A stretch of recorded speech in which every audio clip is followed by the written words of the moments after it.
Hey, hi, and welcome to Lecture 13 in my series on Introduction to Quantum Theory and Technologies.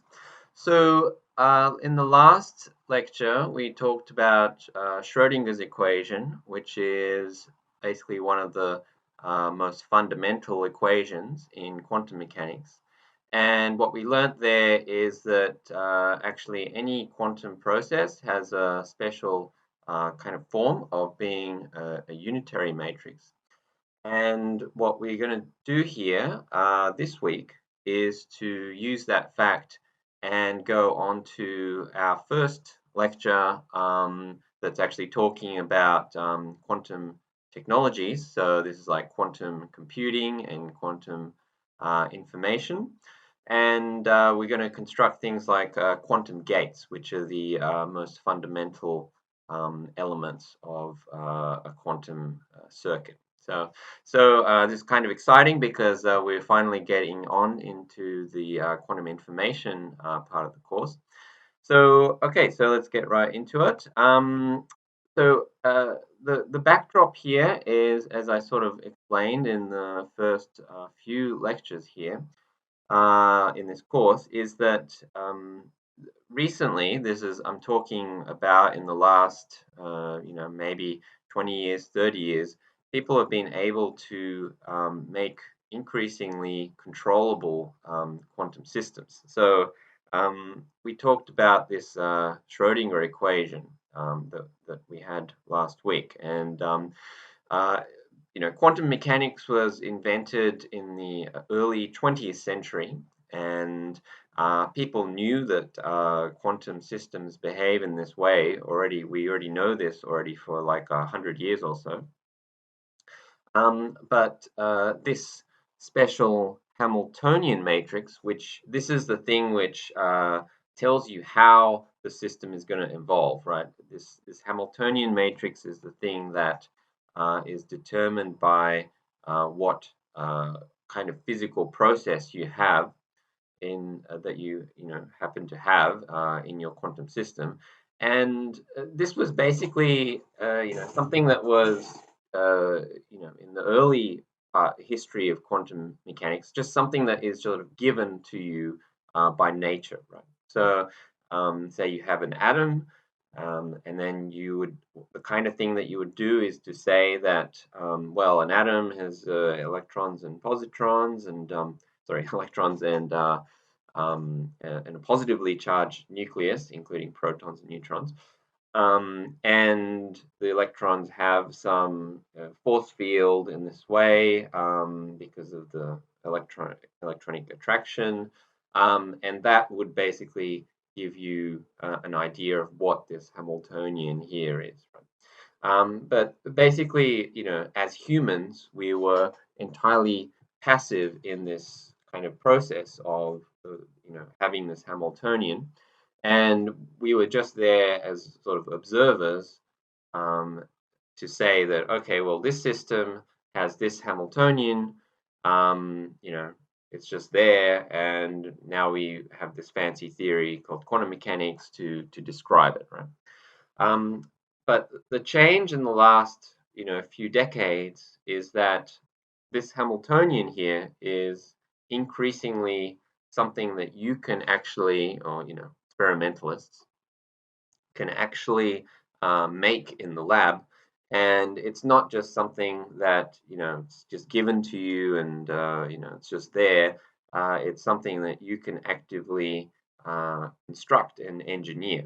There's a lot of talk in the field about sort of engineered Hamiltonians and so forth because increasingly this is within our control. And then once we can engineer our Hamiltonian, we can also do things often like control the amount of time that this Hamiltonian acts for. And so basically this factor here, the exponential minus it h over h bar, this is something that we can actually actively construct. And so this is basically in this lecture is basically what the quantum gate in physical reality actually is. So quantum gates are really basically just these engineered Hamiltonians. It's like it could be like a laser that you shoot at an atom, and you shoot the laser for some amount of time, and we know that the laser has some particular Hamiltonian, and so we can kind of make these engineered types of pulses which control the quantum state in the way that you want. So that's the kind of state that we are at as humans, mankind. And what people are now doing is to try and build, well, many different types of quantum systems, but specifically one of maybe the most exciting is quantum computers, right? And so quantum computers are sort of the ultimate in controllable quantum systems. And why do I say ultimate? I'm not just sort of trying to talk it up. I mean this in the sense that in a quantum computer, one of the things that you should be able to do is to be perfectly be able to control all the entire quantum system in your quantum computer, right? So you want to turn this state into that state, then it can be done using some kind of sequence of gates, which we'll be talking about here. So this is not necessarily true of all different quantum technologies. So in the very first few lectures, I talked about there are other types of quantum technologies, like not just quantum computers, but also things like quantum simulators and other things like quantum metrology, doing precision measurements. In these cases, often you don't have like complete control of the system, but you have some partial control. But in a quantum computer, you want absolute full control of the quantum system. That's why I'm saying that it's actually sort of the ultimate in controllable quantum system. It's you have to be able to control everything ideally kind of perfectly, right? So none of this partial control stuff. So what is a quantum computer? Well, basically it consists, well, it doesn't have to be this way, but this is the most common type of quantum computer that people are considering today. But it consists of a large number of qubits, so two-level system, so there's lots of these qubits. And all of these things form some large composite systems. So a couple of lectures ago, we talked about composite systems. So this whole thing forms like one quantum system. So if we've got, say, n, so this capital N qubits, so in this case we've got 8 here in this picture, then there are a total of 2 to the power of n different states. So why is it 2 to the power of n? Well, if you just count through all the different combinations of states, of like distinct states of zeros and ones that you have, these are kind of the same as your classical combinations. Then if all your qubits are in the state 0, then you have this state 0, 0, 0, 0, 0. Like the first one, oh sorry, the last one is 1. Then all these are 0, except for this one, which is 1. And actually, a good way of actually organizing all the different combinations is to use binary numbers, because each qubit has 2 states. So that means it can be in, well, each qubit is in 2 states.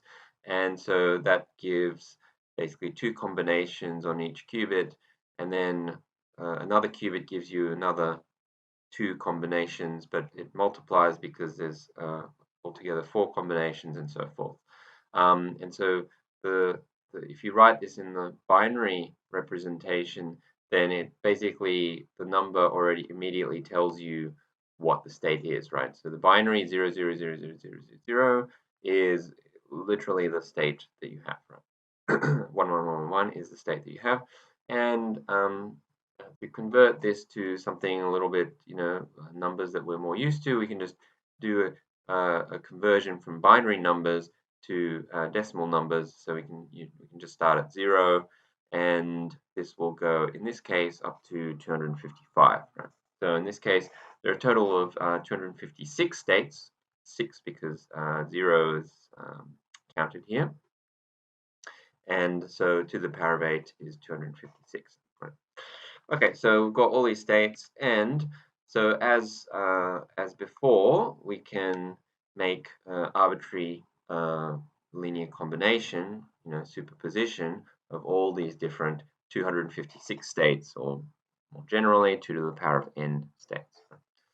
So these a's are just all the coefficients on each of these states. So every coefficient here that you had here, you got a coefficient for the state 0, got a coefficient for state 1.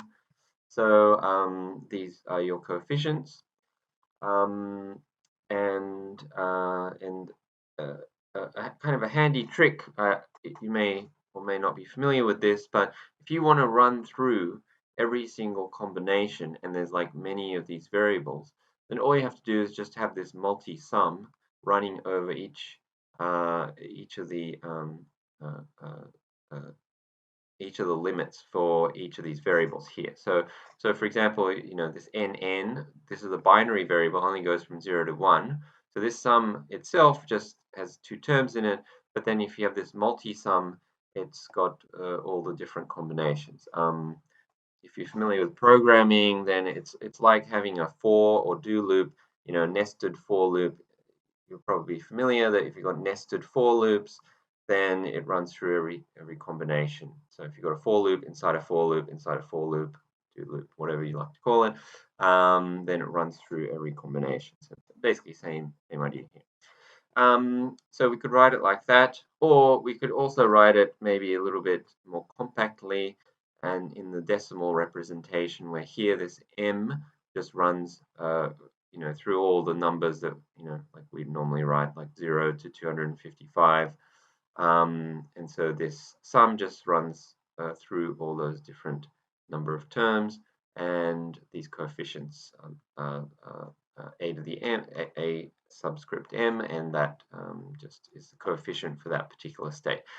These two things say exactly the same thing. It's just a different way of counting and enumerating your states. As usual, these coefficients should be normalized. So, your sum mod squared of all these coefficients have to add to 1. Okay, so it doesn't matter how many how many states there are, it always has to add to 1. This is rules of quantum mechanics. So that's our quantum computer. It is something with a bunch of qubits, many qubits, and at any time it's some kind of state, right? In some kind of state, which you can write either like this or like this. And that would be not a very interesting quantum computer if that's all that it could do, because that's just like it stores one state in the quantum computer. Of course, in a quantum computer, just like a normal computer, you want it to be able to process that information, right? So you want to basically write an algorithm that has some input data into it, and then the computer does some number crunching, and then out comes your final output data, right? And so a quantum computer is exactly the same. So we've got our input state. So we've got some kind of input state, and the algorithm in this case, and this is where what we learnt last lecture comes in handy. So we know that the Schrödinger equation, which is the basic rule of quantum mechanics, is always some kind of unitary matrix, right? So that means that whatever your algorithm is, it has to be also a unitary matrix. This is just, quantum mechanics has laid down the law in terms of what kind of operations you can do. Physics tells us, or quantum mechanics tells us, that you can only make unitary evolutions. So our algorithm is no exception. It also is a unitary matrix. Might be very complicated, really big, whatever, but it's a unitary matrix. And then, so our quantum computer, this unitary matrix, which is basically the algorithm, the actual Schrodinger equation that we actually do, and then our output is the output state, right? So schematically, how our quantum computer runs is, so we've got our quantum input data, and it goes into our quantum chip, maybe. So this picture is taken from Google, by the way. So thank you, Google. And that does some kind of algorithm. And so last year there was very exciting news that Google achieved quantum supremacy in their chip. And in their case, the kind of algorithm that they did was some random circuit. So in their case, is use some kind of random unitary that they did. Okay, just a side note. Okay, and then that produces some output state, and that's in principle that is sort of the end of the algorithm. But of course, we don't want to just have a quantum computer do an algorithm and not tell us what the answer is. And so if we want to read out what that final answer is, we always have to do a measurement. And quantum mechanically, we know that we can't just sort of know what the state is. If we could do that, then actually our life would be much easier in terms of making quantum circuits and things like that. Actually, we've always got to do some kind of measurement at the end that kind of takes our quantum state and then gives it in sort of a human readable, understandable form, because we always need to do a measurement to get to basically get some information out of the state. So that means there's that whole thing where we did in the earlier lectures with some kind of random probabilistic collapse of this wave function happens, and all the outcomes will be actually just like all the different combinations of states that we talked about here. So in this case, if we did a measurement on this state, then we will get one of 256 different answers in this case. So there's going to be 256 outcomes. Each time we run the quantum computer, we will, in general, get a different answer, just because it's random, right? But we do that a lot of times, and then we can build up some kind of statistics from these probabilities. And then those probabilities, that's actually what you extract as the guy that's running the quantum computer. That's the information that you are trying to extract from here. So basically, those probabilities have to tell you whatever it is that you wanted to know. Whatever it is the purpose of this algorithm is. It's all encoded in terms of these probabilities. All right, so but okay, so we'll talk about that kind of stuff more. We'll talk about more quantum circuits in the subsequent lectures. But for this lecture, we are just talking about this algorithm, U algorithm, which is the unitary part of this quantum computer evolution. Okay, so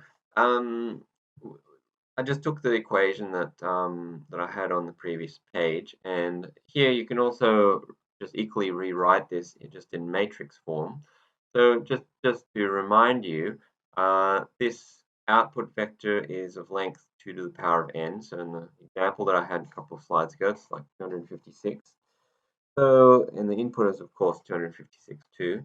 So this unitary matrix, which is the algorithm that we're trying to get the quantum computer to do, is some kind of 2 to the n times 2 to the n matrix, right? So actually it's a really big matrix, right? So 256 times 256 is already quite a big number, but that's only 8 qubits. Even these kind of relatively small scale quantum computers that we are making in the lab today. So the Google one was like 53 qubits.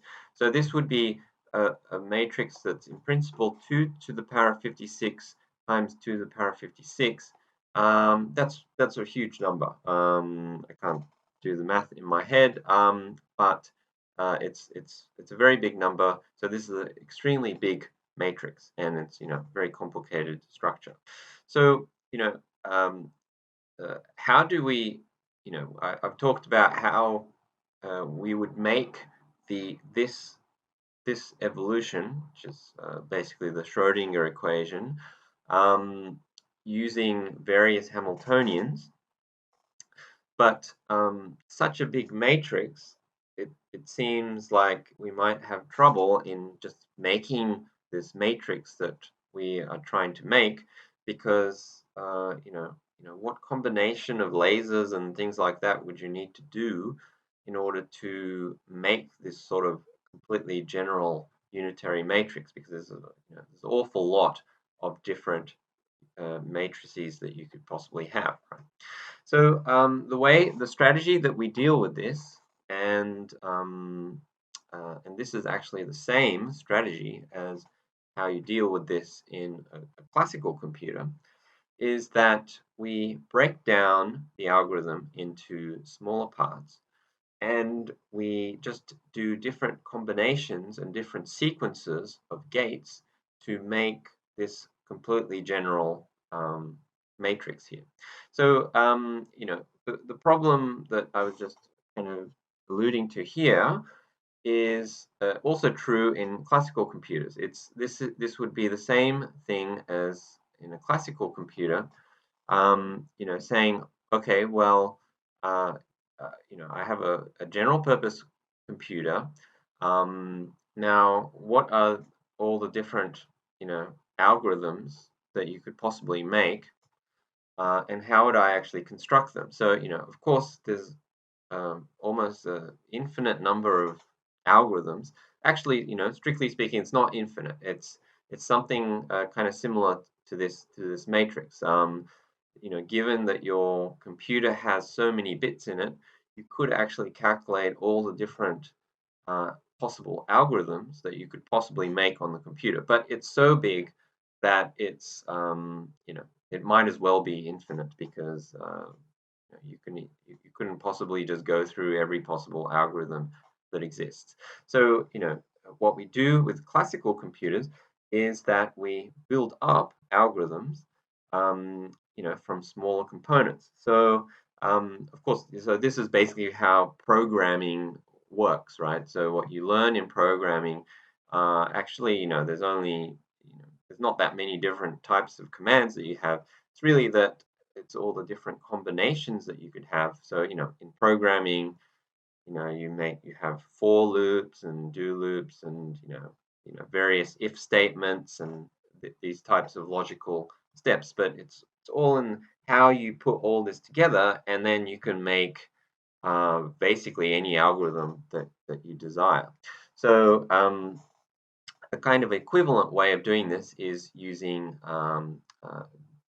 elementary gates. So instead of in the language of doing things like for loops and if statements, you can also have these so-called Boolean logic gates, and this is basically sort of a similar kind of thing. So we can construct a more complicated algorithm out of simpler elementary gates, and some of the more common ones that you come across are things like the AND gate, the OR gate, NOT gate, NAND gate, NOR gate, XOR gate, and so forth.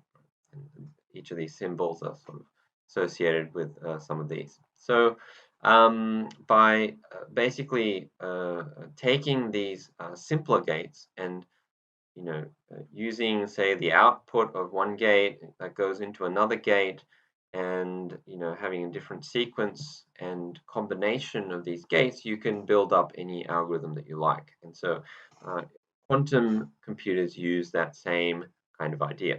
Okay, so before we talk about the quantum case,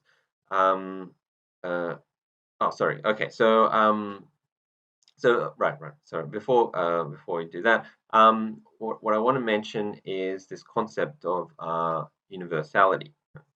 So in classical computers, there's a well-known result that actually, you've got all these different types of gates like AND, or not NAND, nor XOR, um, and uh, and you might ask, okay, so what's the minimal set of gates that I would need to make arbitrary algorithm? So this is a well-known result in classical logic, that you can actually make all different gates out of just one gate, and this is the NAND gate. So the NAND gate is has this thing. It's NAND means not and so the normal AND gate is like works like let's look at this truth table here. So the normal AND gate would be like so say A. So we've got two inputs here, A and B, and we've got zeros and ones, and so this has got two inputs, so there are a total only of four different possible inputs that you could possibly have. So these A, B's are all the inputs that you have. And in a normal AND gate, and one way to the way that we normally kind of map this to our sort of normal language is that the zero kind of stands for false and one stands for true. Okay, so in the regular AND gate, you would have the truth table for the regular AND. So I'll just write it over here. Regular AND gate would look like this. So 0, 0, 0, 1. So the regular AND gate would have an output like this, basically because the only time when, if you've got something that is false and false, then putting those together with an AND kind of conditional statement, then that's becomes still false, right? So maybe an example would be like, so say you were going to go to the beach, but in order to go to the beach, you first need it to be holidays, right? Because if it's not holidays, you can't go to the beach. And also you need to be in good health, okay? So you can't be sick and go to the beach because you want to stay home, right? Okay, so for example here, if you are on holidays, yes, you're on holidays, and yes, I'm in good health, then yes, I go to the beach, right? But if I'm on holidays, yes, but I'm not in good health, then I don't go to the beach. Or if I'm not on holidays, but I am in good health, then I don't go to the beach then either. And if I'm not on holidays and I'm also not in good health, then I definitely do not want to go to the beach. So in that case, all these three are 0 and this is 1. So that's the regular AND gate. The NAND gate is just the opposite of that. So you just flip all the outcomes of these and you get this output here. So this is, I mean, it's just a kind of a definition, but it's the opposite of the NAND of the AND gate. That's why it's called the NAND gate, right? 1110. And it just so happens that using the NAND gate, you can actually make any other gate that you'd like. So for example, the NOT gate, what you do is you just join together kind of the inputs of this wire here so that you only consider basically these pairs that the input is the same. So in this case, 0, 0. So if your input was 0, then the inputs of the NAND gate will be 0, 0, and then this will be 1. Okay, so that's the same as NOT because I put in 0 and the output is 1. If you put in 1, then the output is 0. So this is just like a NOT gate. OR gate is a little bit more complicated. You have to work it out. But well, if you like, you can go through it and you can work out that the OR gate is given by this, and the OR gate is like just if you're not familiar, OR gate looks like this. So OR is 0, 1, 1, 1. In this case, you go to the beach, even if you're sick. For example, here you're not in good health, but it's holidays, so you're going to go to the beach anyway. So this is a different person with slightly different values of when do they go to the beach. They really wanted to go to the beach much more often. So here it's not holidays, but they're in good health, so they're going to skip work and go to the beach. Okay. All right. So in quantum computing, so let's get back to quantum computing. So in quantum computing, there's an analogous result, and I'm not really going to prove it here, but what you need in quantum computing is a little bit more than in the classical case. So there's not a single gate that you can do so that it's completely, you can make a completely arbitrary algorithm. So in the quantum case, what you actually end up needing is an arbitrary single qubit gate. So this is some gate that can control each qubit separately, but you also need actually a 2-qubit gate. So some kind of gate which takes two of the qubits together and then does some kind of gate on it. Okay. So I'm not really going to tell you why and so forth, but you'll just have to believe me for the purpose of this course that you need those 2 gates, and then you can make an arbitrary quantum algorithm. Okay.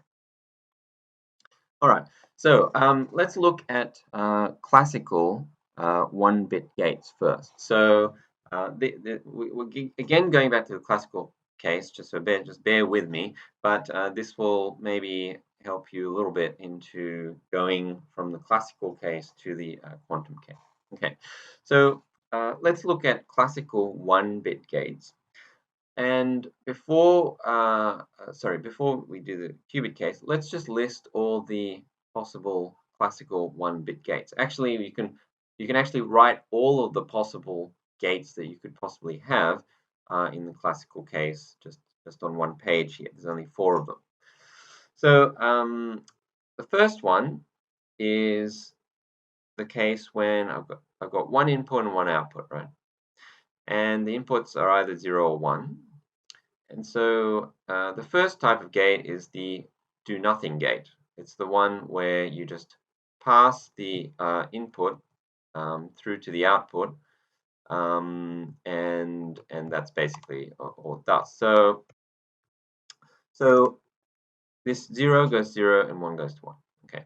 The second type of gate is the NOT gate. This is the gate that basically flips the bit, so that if you start with a 0, then you have a 1 on the output.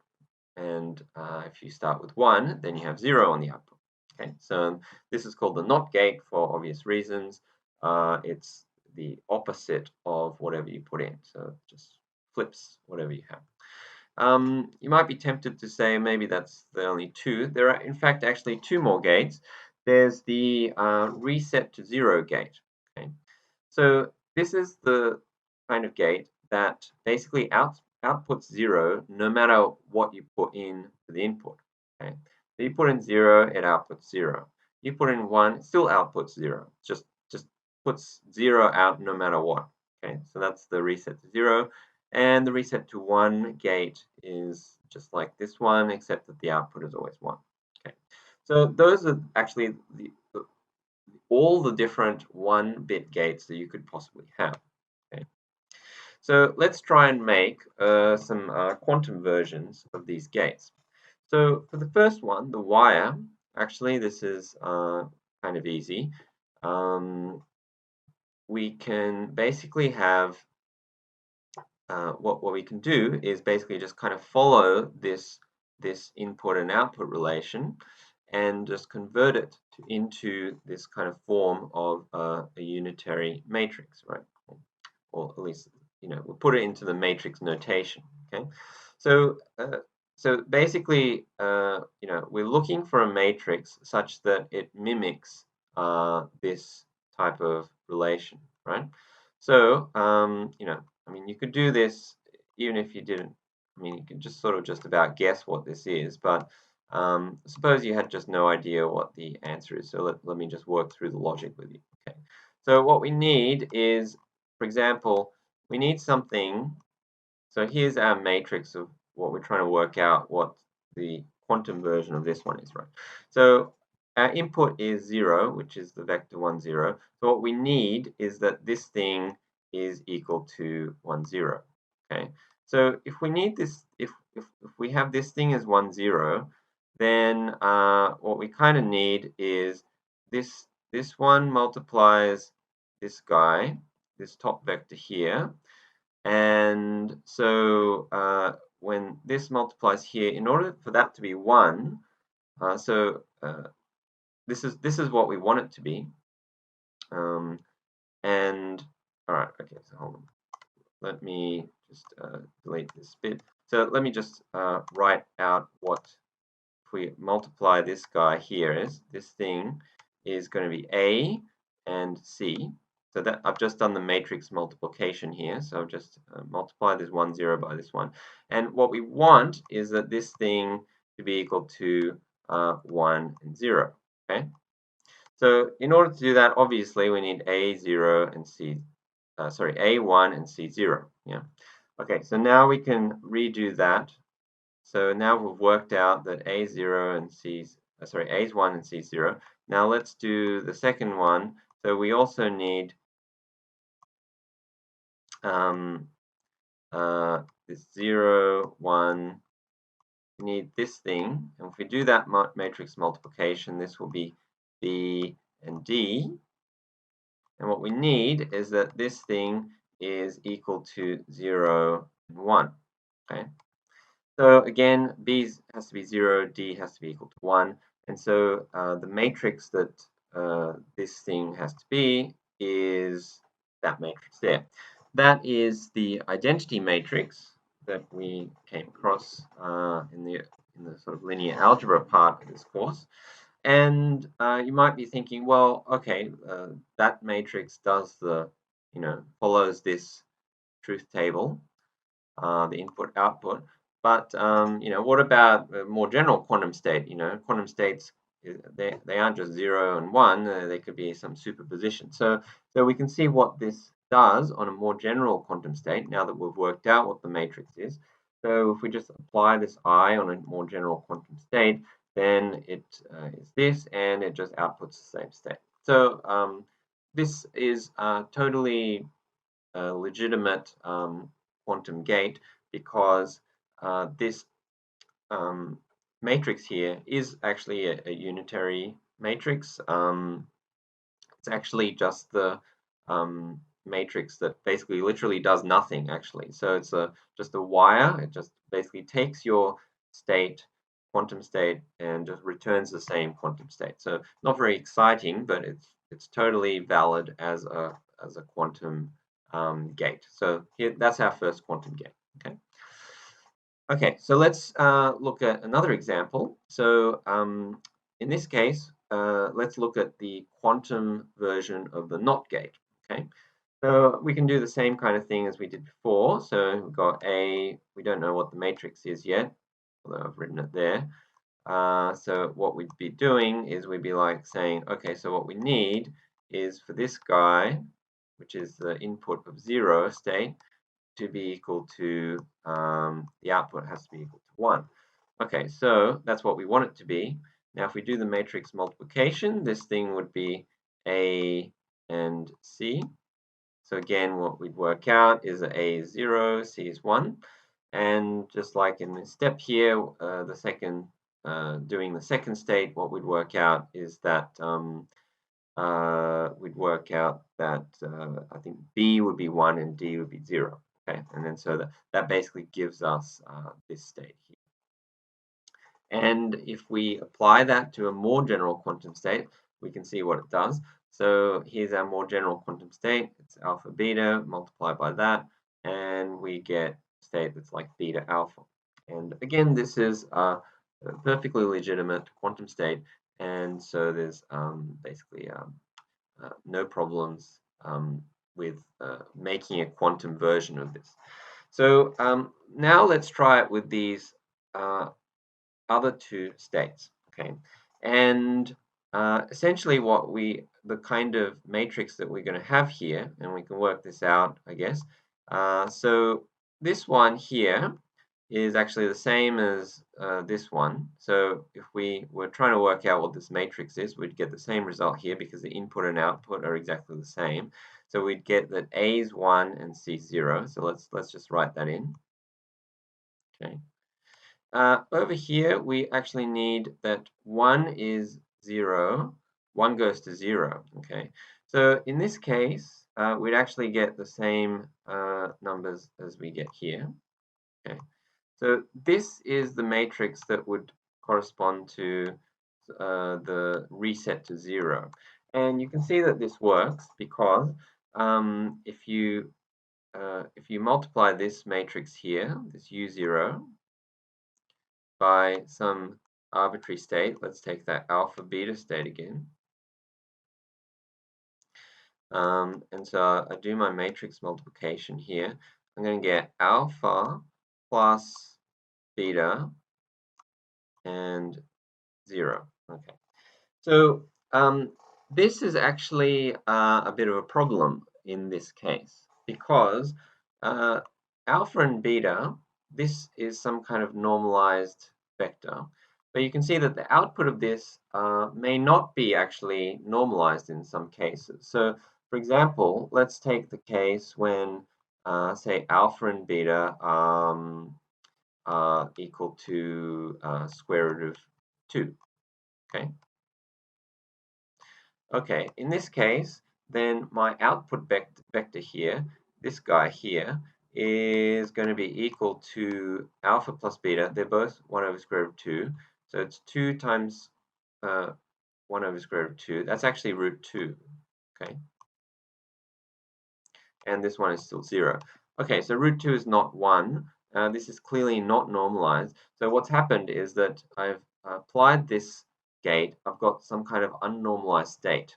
So something has kind of gone wrong. In these other cases, this problem does not happen because you can see that this thing, well, this is just the original state. And so if we say that the original state is alpha beta, then the final state is the same, so clearly that's normalized. This one is the same, well, sorry, this one, the elements have swapped, but the normalization is still fine. This one is a bit of a problem because it's no longer normalized, and you can work out that this guy, the matrix for this guy is also going to be something like 0, 0, 1, 1, and this thing will also give some unnormalized states. So what's gone wrong? What's gone wrong is that actually these gates are actually not reversible gates. Okay, so let's think about this in another way. Imagine that you have a friend here, say Alice. Alice is here, and she's sending like zeros and ones, yeah.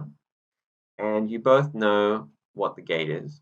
So here's you're Bob, say, and the question that you ask yourself is, can I work out what state or what bit, zeros or ones, Alice actually sent? Okay, so in this case, because this thing is sending out 0 no matter what, you cannot tell what Alice sent because Alice puts in a 0, you get a 0.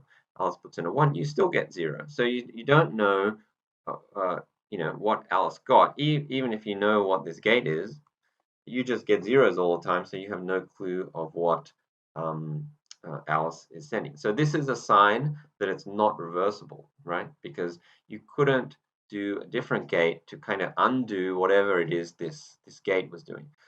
That's actually not true of these other cases. So here, of course, Alice sends Alice sends a 0, you get a 0. Alice sends a 1, you get a 1. So it's kind of trivial to know what Alice sent because it's literally coming out as whatever Alice gave you. In this one, it's also fine because Alice sends a 0, but you get a 1.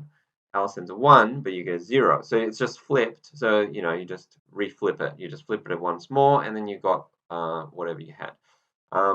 But in these two cases below, it's you cannot figure out what Alice was sending, so it's not reversible, right?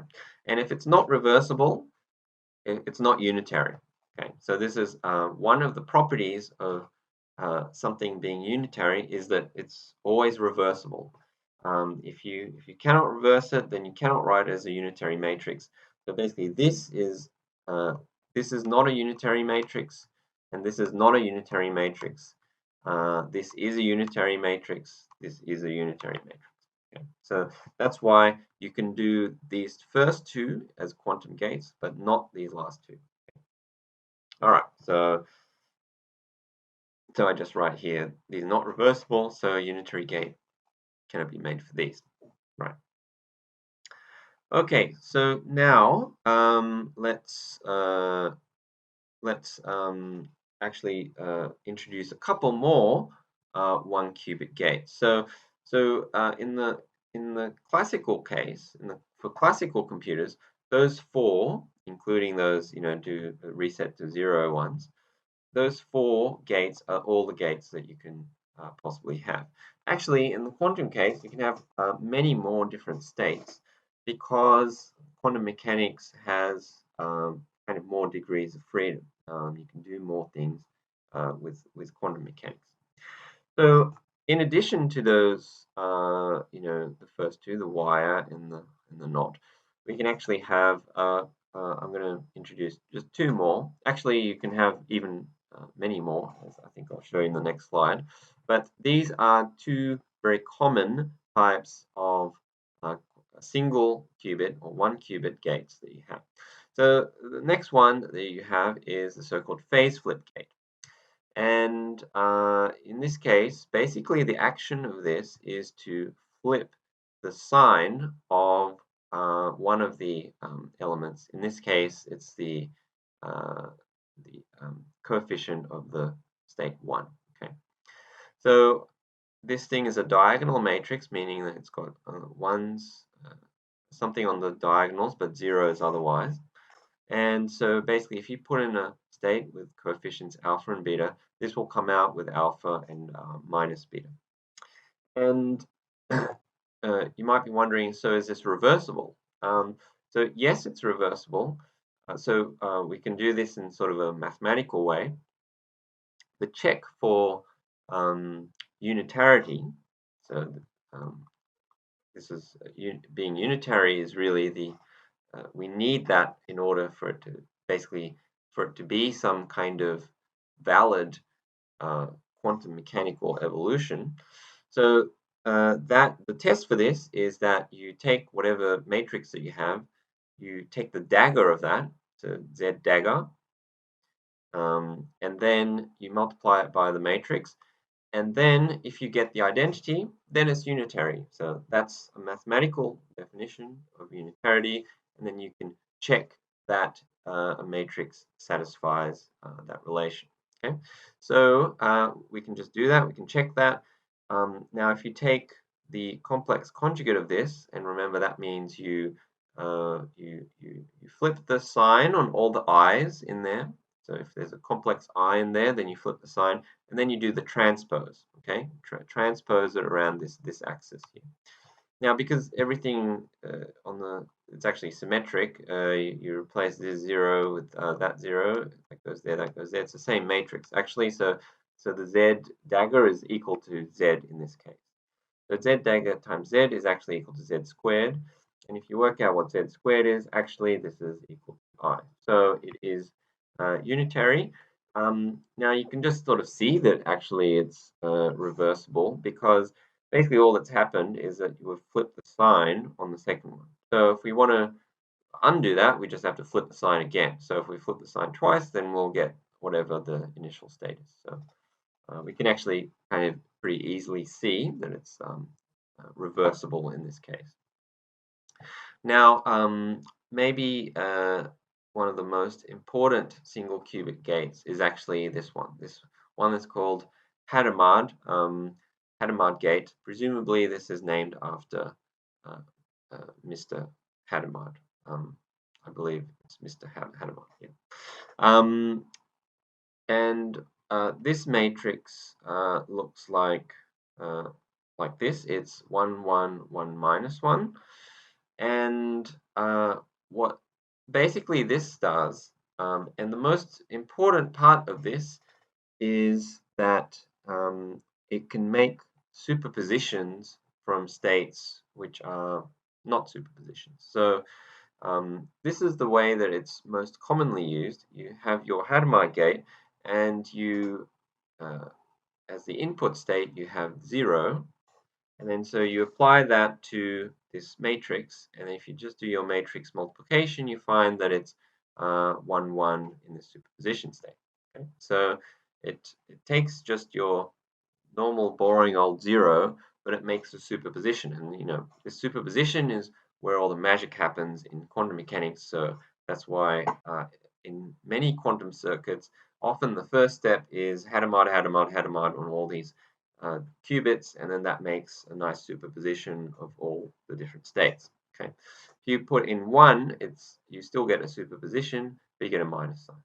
Okay, and this thing you can check that it is unitary, because if you take the dagger of this, actually this is another matrix where the dagger of the H, Hermitian conjugate of H, is actually just equal to H. Again, there's no i's here, and it's symmetric, so there's no change to the matrix. H squared, if you square this, then actually this is equal to I. You can maybe check that for yourself. But this is a test of unitarity, and so this is a valid quantum step. Okay. So as I mentioned, there are actually many more different single qubit quantum gates that you can actually do, because there's more degrees of freedom in quantum mechanics. And so I just want to introduce you to actually the most general 1 qubit gate. This is not something that actually quantum circuits often include. Often those simpler gates are what are actually often used in quantum circuits. But I just want to show you that actually there are much more general types of quantum gates that you could possibly have. And a good way of understanding what a quantum gate actually looks like is in terms of this Bloch sphere representation, which we did a couple of lectures ago. So actually, any kind of state, any single qubit state, you can visualize as some point on this sort of abstract sphere, which is the Bloch sphere that we have, right? So, actually, these gates that we're doing correspond to rotations on this Bloch sphere. So imagine that this is your original state there, psi, and a gate actually just corresponds to something like this. So it's like you choose an axis on your Bloch sphere, and then you rotate the sphere around that axis by some number of degrees. Yeah. So just like you can do this with a real ball, you've got some ball, you choose some axis, you can rotate it this way, or you can rotate it this way, or some axis that you can rotate it with respect to, and that will move your point on the sphere from one point to some other point. And that actually is the most general type of single qubit operation that you can actually do. And mathematically, the way that it looks like actually looks like this. So it looks like exponential I phi over 2 of these three sums of matrices. So let me just, I won't really, again, I won't really prove this, but I just want to sort of show you the result. So the X, Y, Z, these are the matrices which have come up several times already. So X is this off-diagonal matrix, Y is this also off-diagonal matrix, but with some i's, and z is this diagonal matrix with 1, -1. These are matrices. The little n's, nx, ny, nz, are some numbers which, these are just regular old numbers, but the squares of these have to add to 1. So just like, sort of a Pythagorean kind of rule. And the angle here, this phi, is actually the angle that you will rotate your sphere with, right? So there's a factor of 2 here. Well, you just need the factor of 2, okay? So basically, this is our most general type of 1-qubit gate that you can have. And even these examples that we had over here can be written in this form. So for example, this say this NOT gate. This is the state that takes 0, makes 1, from 1 makes 0. This would be realized by some kind of rotation, like 180-degree rotation of this this state here, 0 going to 1. And I think actually this actually occurs around the y-axis. Okay, so this happens to be a 180-degree rotation. Some of these other ones correspond to some other different angles with different axes, but you can always map it onto this type of kind of visualization. Okay, right. So now let's go on to some 2-qubit gates. Okay, so for 2-qubit gates, it's actually a little bit more difficult to do the strategy that I did for the 1-qubit gates. For 1-qubit gates, I just wrote down all the possible 1-qubit gates that could possibly exist. For 2-qubit gates, there are there are many more different. Sorry, for 2-bit gates, okay, classical 2-bit gates, there are many more different combinations. So I don't think it would be very helpful to write down every possible 2-bit gate. So I just want to start with just some often used classical gates, right? So we talked about the AND gate, OR gate, NAND gate. So we actually talked a little bit about all these three. We didn't talk about the XOR gate. So these are 4 rather common classical gates that you can have. Okay, so the AND gate, yeah, so it turns out I already explained this before, but basically in the AND gate, it's only 1 if both of these are 1. Beach example, you only go to the beach if you're healthy and you don't have work. Right? OR gate is like this. Here you go to the beach much more often. Even if one of the conditions are not satisfied, you still go to the beach. NAND gate is sort of the opposite of this one, of the AND gate. So you just flip all the outputs to 1. And the XOR gate, so it's called XOR gate is the exclusive OR gate. In the case of this example, where say I don't have work and I'm also in good health, then I go to the beach. Now, in the XOR, so in the beach example, that makes a lot of sense. But in the XOR case, it's exclusively one and only one of the conditions should be satisfied in order for you to go to the beach. For some reason, Mr. XOR does not want to go to the beach if the conditions are too perfect. If he does not have work and he's in good health, he thinks maybe everything is going too well. I'm not going to go to the beach because something unlucky might happen because I've been too lucky with getting 2 conditions right. So that's XOR. So it's you only have one of these conditions satisfied in order for you to have a 1 on the output. Okay, so Okay, so we need to make, we're going to try and make like quantum versions of these 4 gates, and let's see how we go. So firstly, we need, so quantum gates need to be unitary, as I was saying, and unitary gates are always reversible, right? Okay.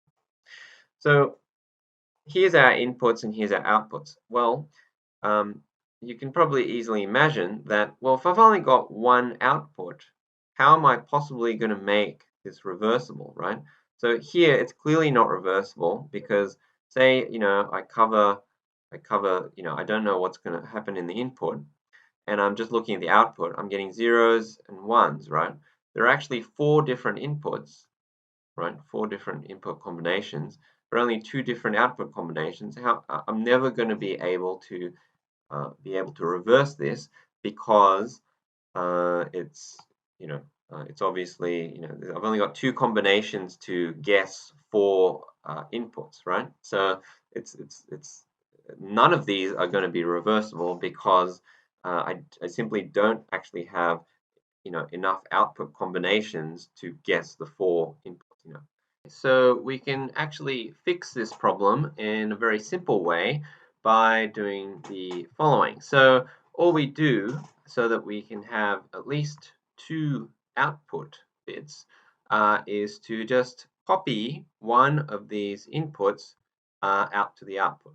Right? So here we've got these 2 inputs and we've just got this Y here, which indicates that we just copy through whatever that input was into the output. And now at least we have a chance for these things to be reversible because at least we've got the same number of inputs and outputs in either case.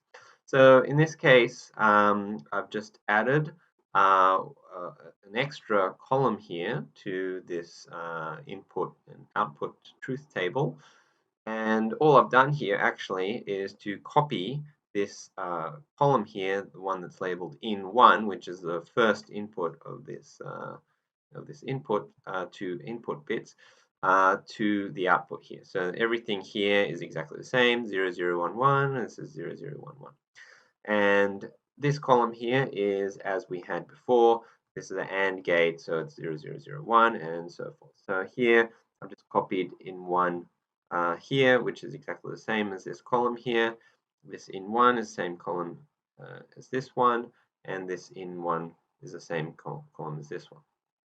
Okay, so now let's check whether these gates could be reversed. Okay, so what we do is we basically check for whether any of these outputs could be reversed. So remember, as in the previous example, I think what we had there was so the case that we were looking at was, yeah, this case here. So we were saying that, well, if the output is 0 no matter what it is, we're never going to be able to figure out what the input is because the output's always 0 and we always have the same result. So we can't really figure out what the input is.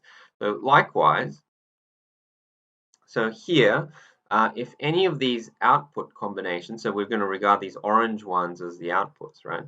If any of these outputs are like the same for different inputs, then we won't be able to figure out what the input is because, we've got the same result, and how do you figure it out, right? So here we've got 0, 0 as one output pair, and here we've got another output pair, which is 0, 0. So that is definitely not reversible because we won't be able to go back from this output and figure out what the input here is, right? Okay, so this one is definitely not reversible. So I'm just going to cross this one out and say, okay, that one doesn't work for me.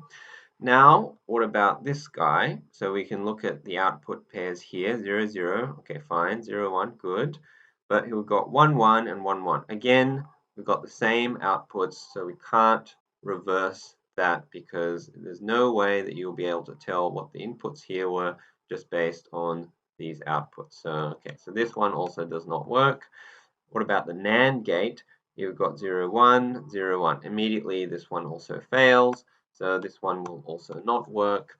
But for the XOR, if we look at the outputs, we've got 0, 0, 0, 1, 1, 1, 1, 0. Those are actually all 4 combinations. There are no duplicates. So that means we can actually reverse this one, or we should be able to reverse this one, because each output has a distinct output pair for each different input. So we should be able to go backwards from this one. Okay, so this basically says that the XOR is the only gate here, at least in the ones that are listed here, that is compatible with unitary evolution, because we know that unitary evolution means it needs to be reversible. If it's not reversible, cannot be unitary. Okay, I'm not saying that this is the only possible kind of gate, but just of these 4 that I chose, which are just 4 very popular 2-bit gates, only the XOR out of these 4 actually works. All right, so now let's write this in a kind of a more quantum way. So here's the truth table of the XOR. And what we just do is we just sort of rewrite this in the matrix notation that we are kind of used to doing. So here we've got input 0, 0. Then in this case, the output has to be 0, 0. So that means that actually this column needs to be like this. Now I could work this out using that whole A, B, C, D, kind of argument that I did before. But actually, it's fairly easy to see that if you've got say your input is 0, 0, then that means that your input vector has to be 1, 0, 0, 0. And then if you multiply this vector by this matrix, then this just always acts on this first column of this matrix here. And then this first column actually has to be whatever the output value is. So we want the output value also to be 0, 0. So that means that output has to be 1, 0, 0, 0. So actually you can kind of work out what the matrix is pretty easily in this way. So 0, 1, that means that the second entry here is 1, everything else is 0. And in that case, we want 0, 1 input to give a 0, 1 output. So again, it's just one element on the diagonal here, and this one is 1 and the rest is 0.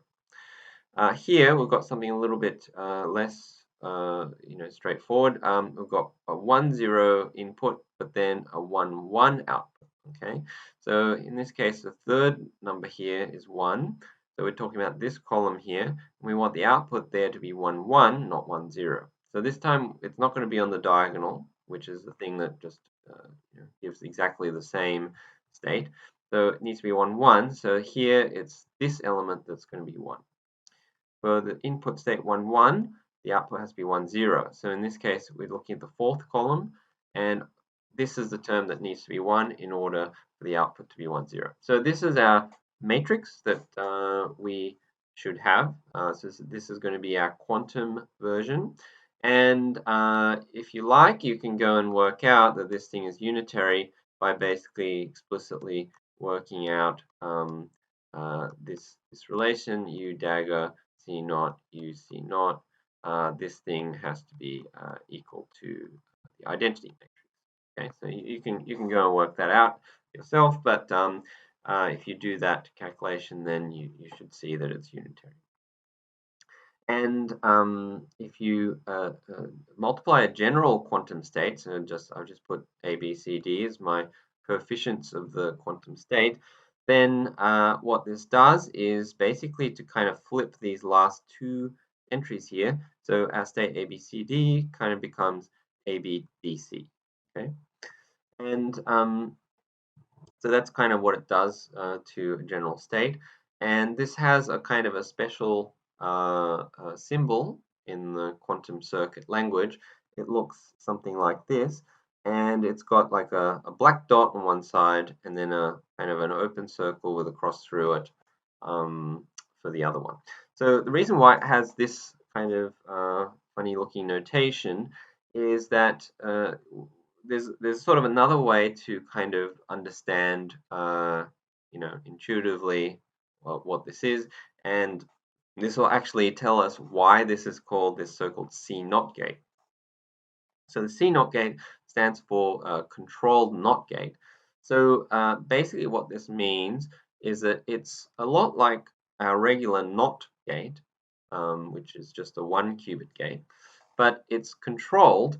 And what that means is that if we say we look at these two inputs here, right?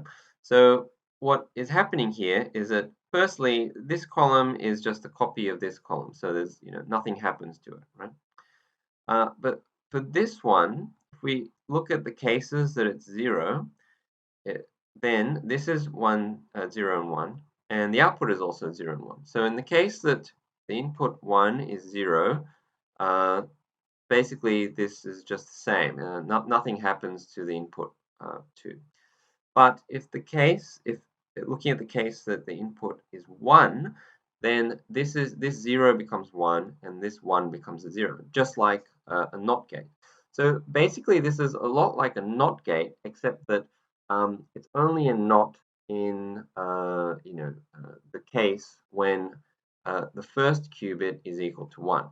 If the first qubit is 0, then actually it does nothing to it, right?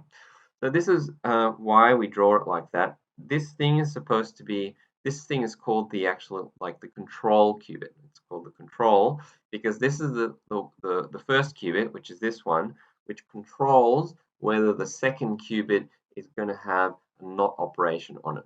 And this thing here, it's like kind of looks like a plus.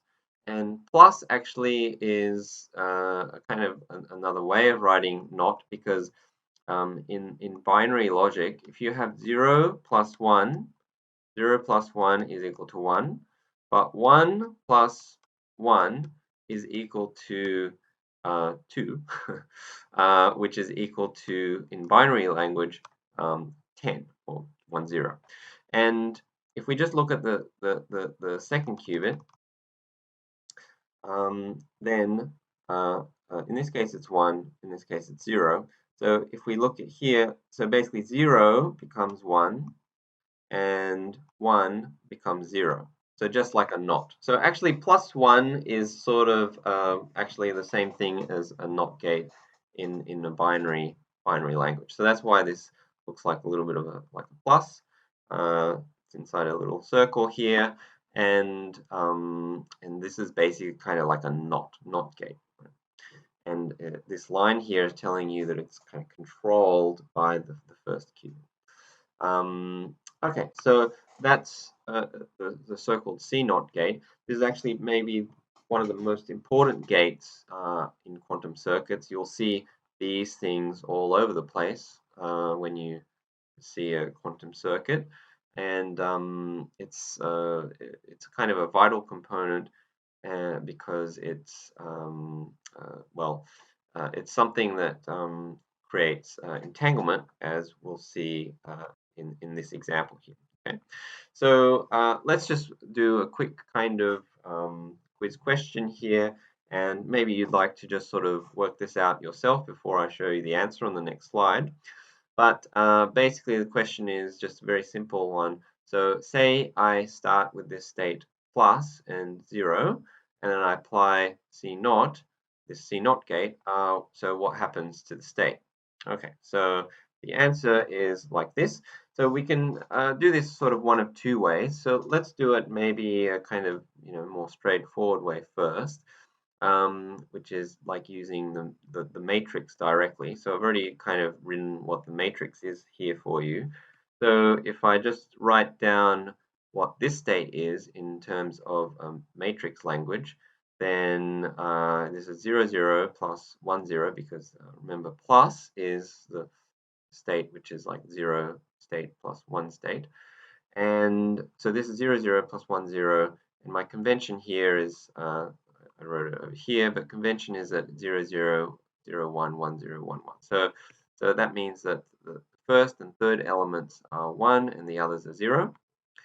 So we multiply this by the matrix that I wrote a couple of slides ago, and we just write it out, and then you get the state 1, 0, 0, 1. So this is the state that I could equally this involves the state 0, 0. So this is the element 0, 0. And this is the element for 1, 1. Yeah. So that means that this guy here is a superposition of 0, 0, and 1, 1. If you remember a couple of lectures ago when we talked about entanglement, then this is an entangled state. Okay. So C naught can make an entangled state. This is actually why it's so kind of useful. Entanglement is one of the kind of intrinsically quantum properties, and it's used for kind of quantum algorithms in many ways. Let me show you finally just one more way to work this out, and this is actually kind of using the kind of intuitive definition of what C naught means.